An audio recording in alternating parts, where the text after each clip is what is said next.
What's up, peeps? I'm back. As always, I'm your host, Lee Benson. Thank you so much for joining us for a very special edition of the AEW Insider. This is my top 10 picks of the best movies of 2019. It's been a heck of a year. It's been a heck of a decade. We're ready to get it over with, but we can't forget about what happened this year. There are a lot of great films in there, and you might like them, you might not, but it really doesn't matter because it's my list and not yours. So let's get to part one. With number 10, Midsommar. Now, I know people are going to be pissed that it's so low on the list or that it's even on the list at all. This movie's very controversial. I actually had another movie in its spot, but when this popped in my head, there's no way I could not have it on the best of list of this year. It's about a couple who travels to Sweden to visit their friend's rural hometown. They're having its fabled Midsummer Festival. But what begins as an idyllic retreat quickly devolves into an increasingly violent and bizarre competition at the hands of a pagan cult.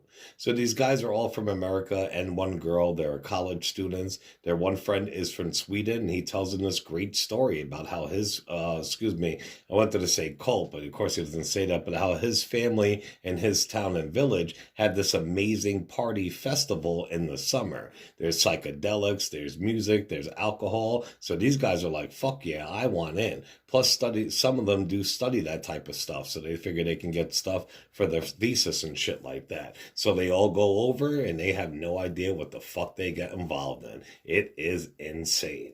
It's brought to you by A24, which had another amazing movie this year, and we'll get to that in a bit. This movie is just as fucked up, if not more, than its predecessor, Hereditary. These are the type of movies that I get what's going on when I watch it, but you know there's so much more to it. So when it's over with, I gotta research or watch a YouTube video explaining some parts that I was not keen to. It is super fucked up, insane, culty, bloody goodness. You gotta peep it, peeps. A fun fact about Midsommar is that the film was originally given an N17 rating by the MPAA. According to director Ari Aster, around 30 minutes was cut from the final film, mainly due to content.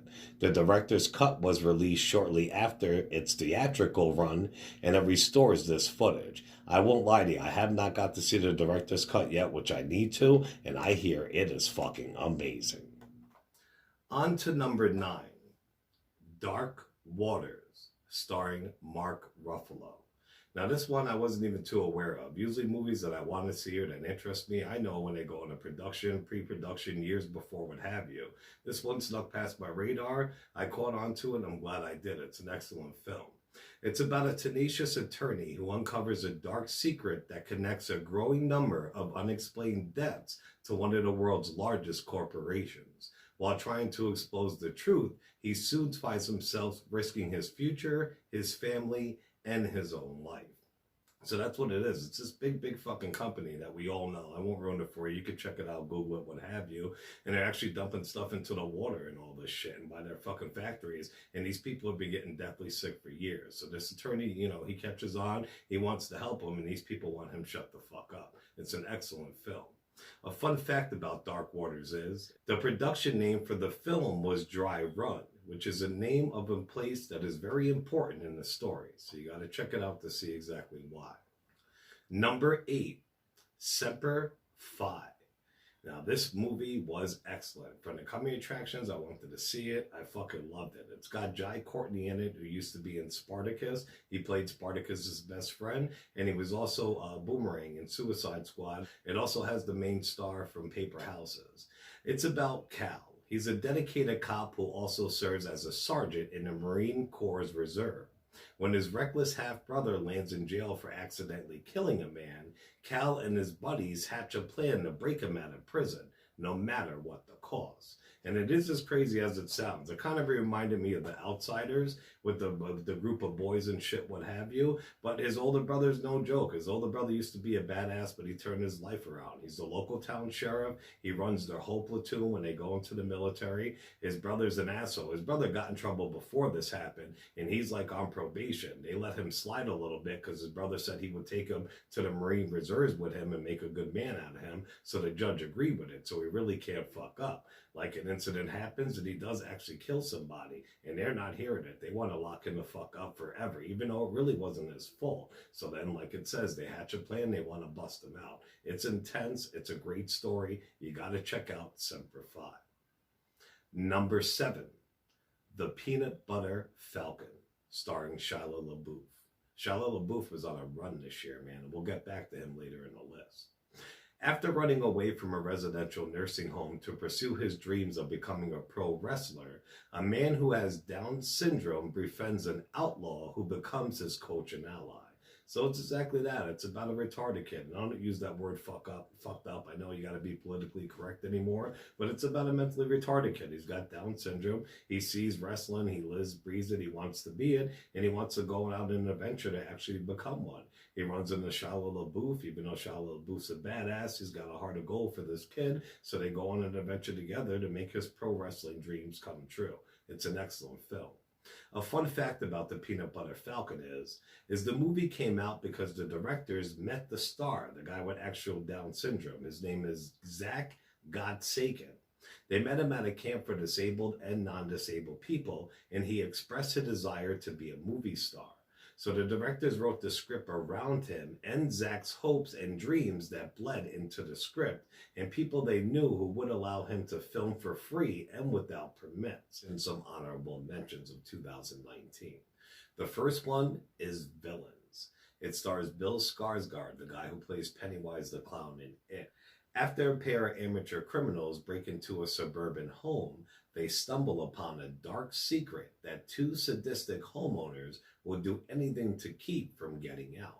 So that's why this movie's so cool, because the 2 people, the stars of the movie, they're criminals. They're on the fucking run for doing horrible, crazy crimes. They break into this house to get something to eat, refresh themselves, what have you, take what they need. They go down to the basement and they see some crazy shit. They try getting the fuck out of there, but the homeowners come home.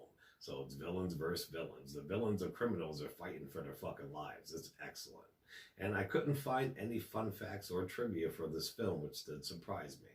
And my second honorable mention for the first half of the list is Booksmart.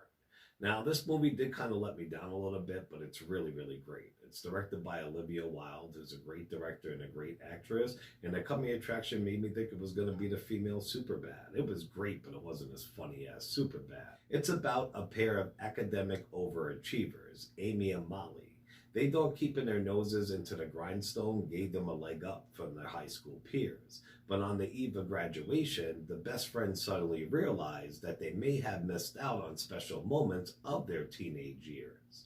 Determined to make up for lost times, the girls decide to cram 4 years of not-to-be-missed fun into one single night.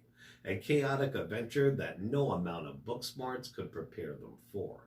See, it's just like Superbad. These girls did everything in school to get into the best college, have the best grades, be above their peers, what have you. But when you do that, it's all work and no play. So it isn't as crazy as Superbad, but funny shit does happen, and it's really good. A fun fact of this movie is that screenwriter K.B. Silberman said that Billie Lourd did such an impressive performance that extra scenes were written specifically for her.